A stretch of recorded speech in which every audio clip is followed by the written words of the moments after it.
It's a question you may have wondered.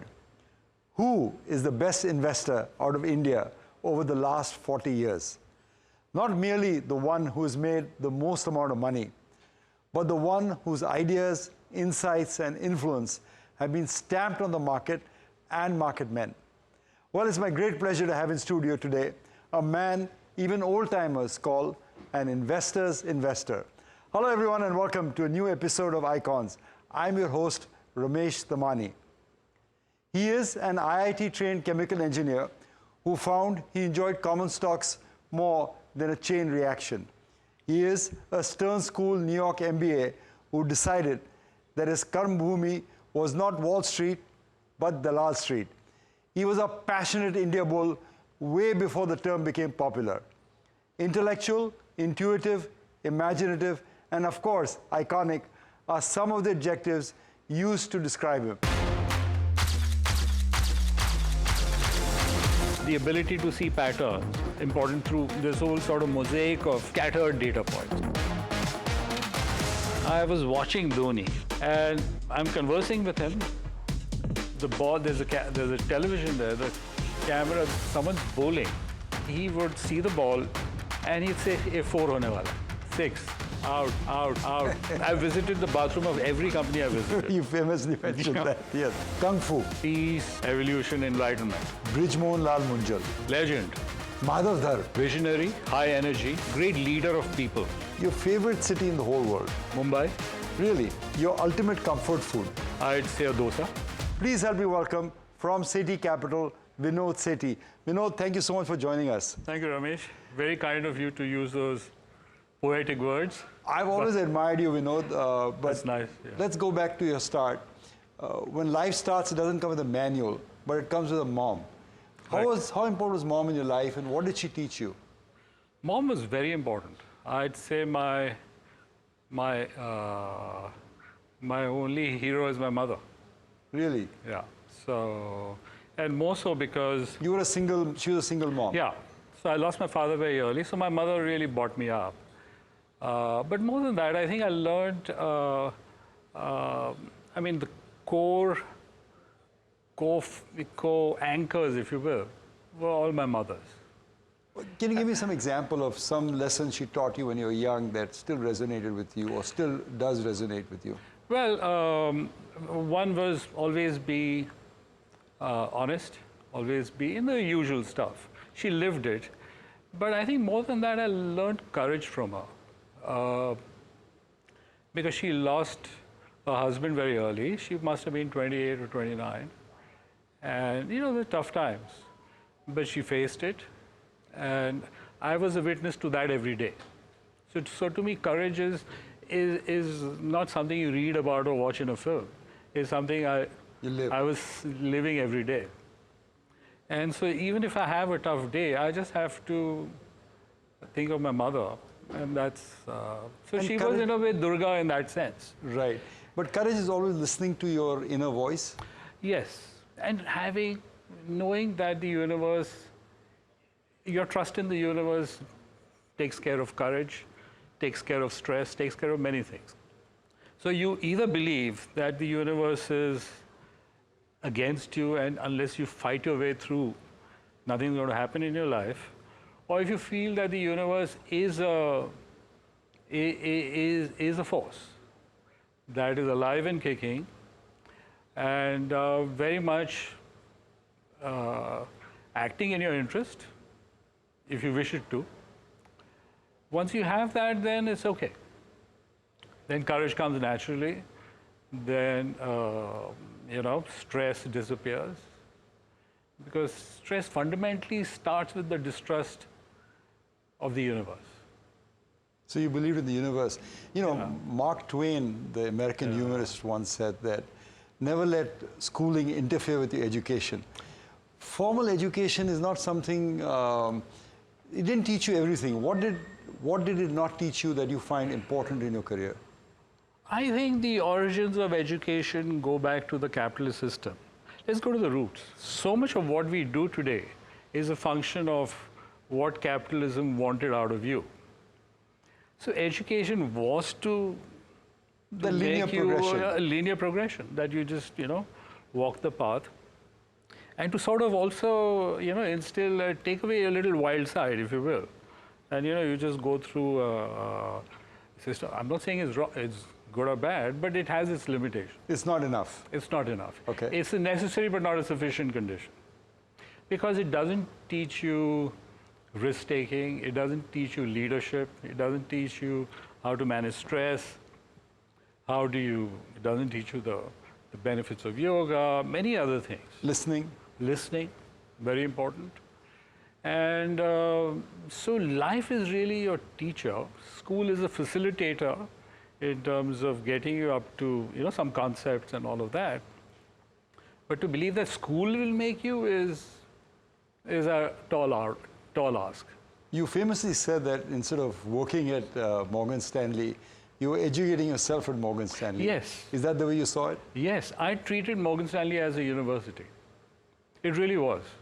And the fact that I was getting paid and getting paid reasonably well was an added bonus, which I never really, so I never negotiated salaries or anything at Morgan Stanley. So to me, it was really education. You keep saying risk and patience. These are the two qualities that you admired from your mentors. I have to tell you about the story that I read about Kirk O'Corey. Did you ever meet him? I never met him, Yeah, he's a famous one, a big swinger, whatever. And he wanted to buy Chrysler when it was in bankruptcy. And his brokers kept saying that he's an idiot. Why does he want to buy Chrysler? And didn't do his trade. Till finally on the third try, the broker's boss told him, you don't teach Babe Ruth how to bat, which is in effect, you don't teach Sachin Tendulkar how to bat. If he wants to buy it, you buy it. And of course, the stock went up 10x after that. So those were some of the more important influences that you had. Yeah, I think also the influences was generally hanging out with and meeting. Meeting everyone. Meeting even a George Soros left a impression on me for even today. His office was 500 square feet or less. So there were piles of paper everywhere. Really? Oh, George Soros, huh? His feet on the table, and there was just paper, and there were just two chairs, and a desk smaller than this, And you had to go and pitch stocks to him? No, yeah. I mean, he wanted to chat on India, and so, we had a long discussion. And was it like they took your exam at that time? Was it hard for you, or do you have to come prepared? I had the luxury of being young and brash. So I was just me. And I had nothing to lose. No fear. And no fear. Because your mom taught you courage. Yeah. So I had no fear. I think that's probably what worked for me, that I was just me. Natural. Natural. And I actually, so it wasn't a job for me. It was education. It was education, and it was a mission for me. I mean, to do, so I actually believed in this whole India thing. It wasn't a job option that, I'm supposed to sell soap, so I was selling soap. I went to Morgan to do India. So to me, it was a disconnect to me that when I went to the US and when I was at Morgan Stanley, India's per capita income was somewhere like $300 or something. Yeah. Okay? Wall Street in New York was, $30,000, $40,000 and so on and so forth. So there was a disconnect that I couldn't figure out. I mean, I could clearly see, they could also clearly see that I'm, fairly smart. And there was nothing in us that was in any way less than them. So this disconnect of $300 and $40,000. That's what struck them. That struck me also as to like, this is just, this can't be. This is bound to go. And then Mexico had raised $30-odd billion every year since NAFTA was signed. NAFTA was signed somewhere late 80s, or I forget. It's now in bad repute, but that's another story. But that started. And so... And made Carlos Slim a billionaire. Yeah. So my question was, why can't 35 billion flow to India? You can flow on a good day today. So that's how it... Good month at least. Yeah. So that's how it began. Yeah, I understand, but there's another saying which says youth is too important to be wasted on the youth, George Bernard Shaw. To come back to your brashness, you were a 28-year-old hobnobbing with the Wall Street's best, managing director at Dean Witter at Morgan Stanley. How was it? Were you always a man in a hurry? Obviously, you didn't waste your youth. I never wasted my youth, but I was never in a hurry. I was... Really, you're managing director at 28 and you're not in a hurry? I never asked for it. I never... I think what Lenin said is right. There are decades when nothing happens, and there are days when decades happen. Right. And that's the point you caught in India? Yeah. So I think time is non-linear. So impatience takes you back, in my view. So I think I spent 80... I went to NYU 87, 88, and I think I just... I was in a bit of a trance. I mean, obviously my destiny was taking me there. Because I was working 18 hours a day. I was reading up on everything. I was doing all sorts of stuff. And I never attended a placement office. I never went for and I never even visited the placement office. Really? So I would say all classic signs of what you would say are either irrational behavior or uncommon behavior. But something told me... But you threw it to the destiny, threw it to the world. I just played dice with... and so, but somewhere I think I have an intuition about what will happen. And so I have a fair sense of what happens 10 years from now. I mean, you know. I'm going to pick your brain on that. Yeah, sure. But before I do that, Vinod, you're in India, you're 20-something, you have capital, and you're meeting a bunch of promoters in India. And I know you met and picked some of the greatest stocks in India. Iconic stocks that became household names 20 years later. Let's just talk about one of them. I think the one that I admired the most was your pick of HDFC. Yeah. Tell me, how did that happen? Well, HDFC started with a DSP analyst, head of research. Praveen Shah had come to my office. So all the brokers were pitching one or two ideas to me at all times. Right. So, you know, I was forcing them to do that. So Praveen just mentioned HDFC in passing. So I had so I sort of understood what they're doing, and then he said, you know, it's trading at 1 times earning or 2 times earning, something. Nothing. Yeah, it was 2 times. So it was just earning. one of the things he happened to mention, but I didn't show my interest, but it registered. Julian Robertson's training. Yeah. Don't you? So it registered. So I went. I said I would like to meet them. So then I met the Deepak Parekh, Deepak Satwalekar were there. Icons in their own name. Of course. And, you know, really, they have built. No question about that. They were also ahead of their time. And what I found was just like decent guys, you know, doing a decent job, running a good business. The country is homeless.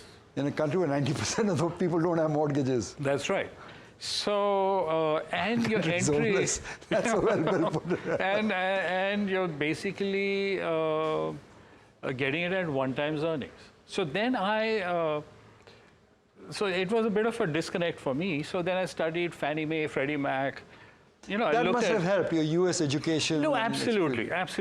Because, you know, once you study that, it's an obvious play. I think the path has already been well displayed in a way, if you wish to look. So I did all that, and then I kept asking a lot of smart investors here also as to why not what's buy the catch? HDFC? Yes. So no one had an answer. It was considered a quasi-government PSU. Government so PSU don't look at and no assets nahi hai. Correct. Rented office है Raymond House में.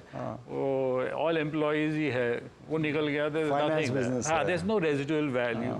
So see, when something is supremely cheap, there are 100 reasons to justify it. And there are 100 reasons to justify when it's very expensive.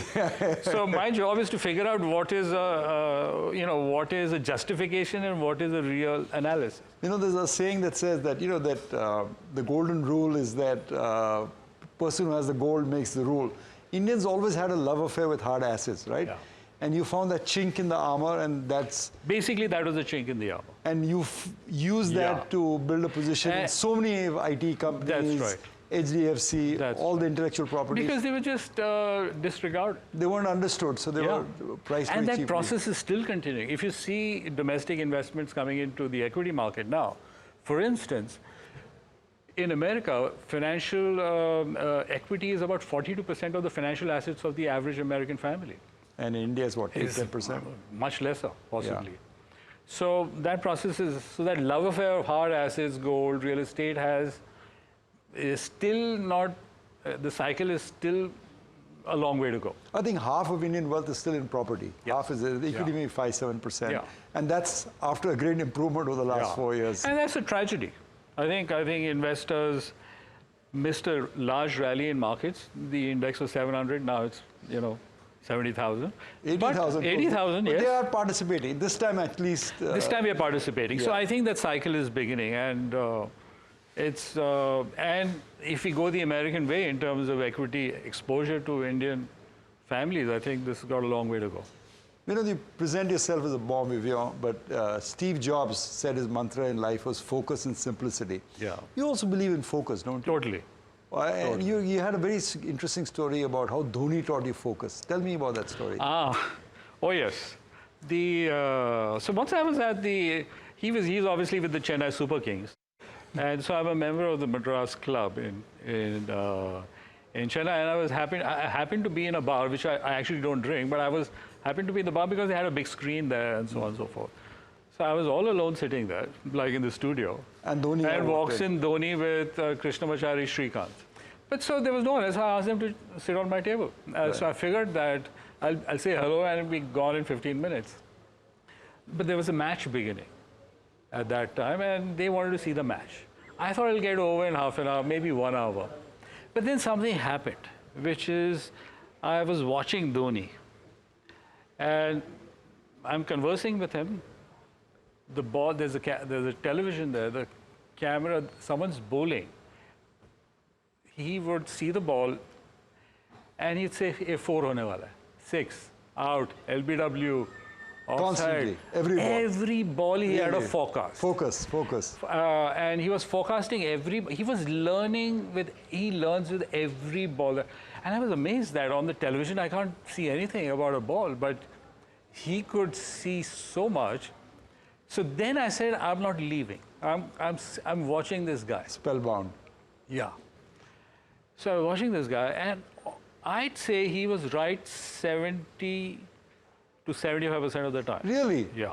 So that I don't think even he was aware he was doing it, because I let him be, but I realized why he is captain material. I know why. Always because on the he's ball. a true student of the game. So, another student of the game who was a common friend who unfortunately passed away, Rakesh Junjunwala. Yeah. He's often been said that even if he had visited his office, Yeah. he'd be looking at the screen and talking. Yeah. Because he's always focused on the markets, always focused on the market. Yeah. But your idea of focus on the market is to read as much as possible, read a balance sheet a day still? My focus in the market is always to go deep into what could be where can you make 100 times your money? Really? You're not looking at 10%, 12% No. returns? No. You're looking for 100x? Yeah. I mean, over a period of time. Of course, Yeah. of course. I mean, I'll take start with 100x over 5, 25 years. Yeah. So I've never really focused on, so I therefore treat this as noise. So, you can do one of the two. You can master noise, or you can try to just find a few things which will work well for you.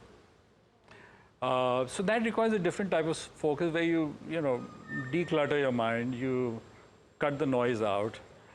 And if reading got you there, everyone would have got it. Librarians would be billionaires, as Buffett famously said. It's a good one. I will remember that one. So I've seen that there are limitations to reading. You have to read your own intuition, listen to your sort of inner voice, and treat the data, the world as a giant puzzle. You see? So just like you solve a Rubik's Cube, and the data points that you have all around you, your job is to figure out the pattern in the puzzle and to crack the puzzle. So that won't come only by reading. It won't only come by. So it's a bit of lateral thinking. It's a bit of looking at lots of data over various, times, horizons, and seeing patterns.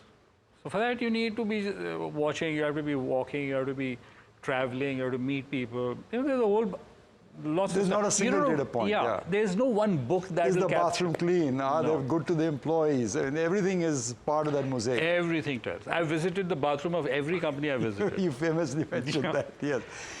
You know, there's another great author, which we talked about previously, Mark Twain, who said that history does not repeat itself, but it rhymes. Yes. And you yourself have said that, I think 5, 10, 20 years down the road. Tell me, what are you looking 5, 10, 20 years down the road? How does the world shape up? I think the big change, I think, is that India has come on track. And what do I mean by that? So if you take a larger expanse of history, India was always 25 to 30% of global GDP. Right. That's why the British came. Before that's the why East India Mughals- Company. Yeah. Yes.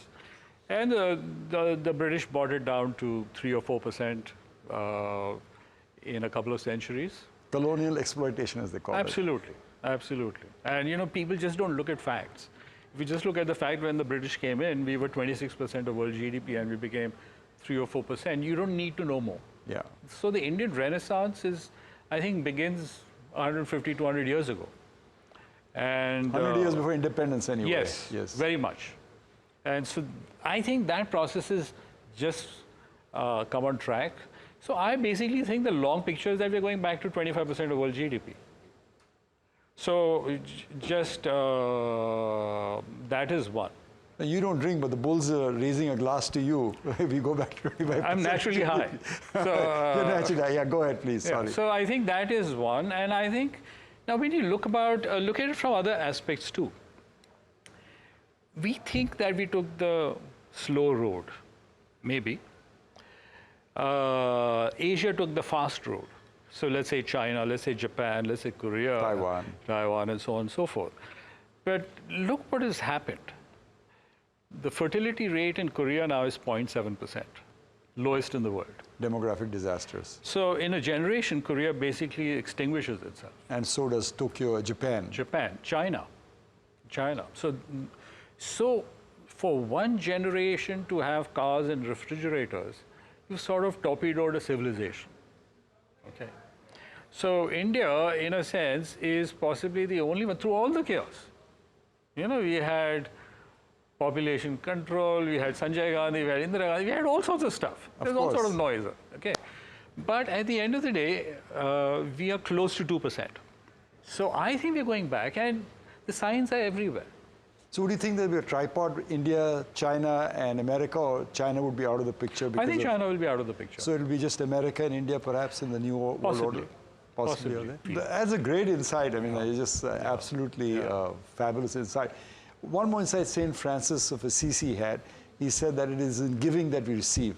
I know you have a lot of interest in philanthropy. You have a lot of talks about Indian wealth. You've had this very interesting ad between Lakshmi and wealth in India. Could you share that with us? Sure. I mean, Lakshmi is a living entity. Which we all worship, especially on Dalal Street. Especially in Mumbai. I mean, we believe that Lakshmi is the reason why we've all done well. And so Lakshmi is also displayed as sitting on lotus because it can bob and disappear. Volatile. So, so you need and you should treat money like that. Yeah, so money has to be treated with respect.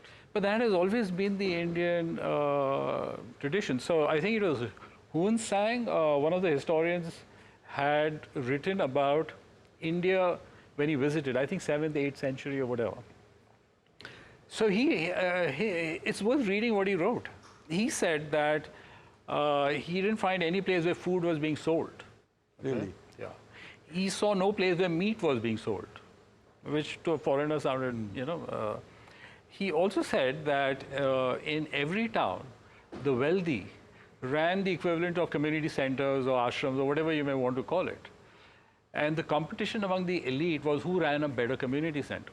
Really? Yeah. That was in India. Yeah. So if you had a health problem, you had a wealth problem, you had a family problem, you could go to one of these community centers and you'd be taken care of. And this is a long tradition of ours.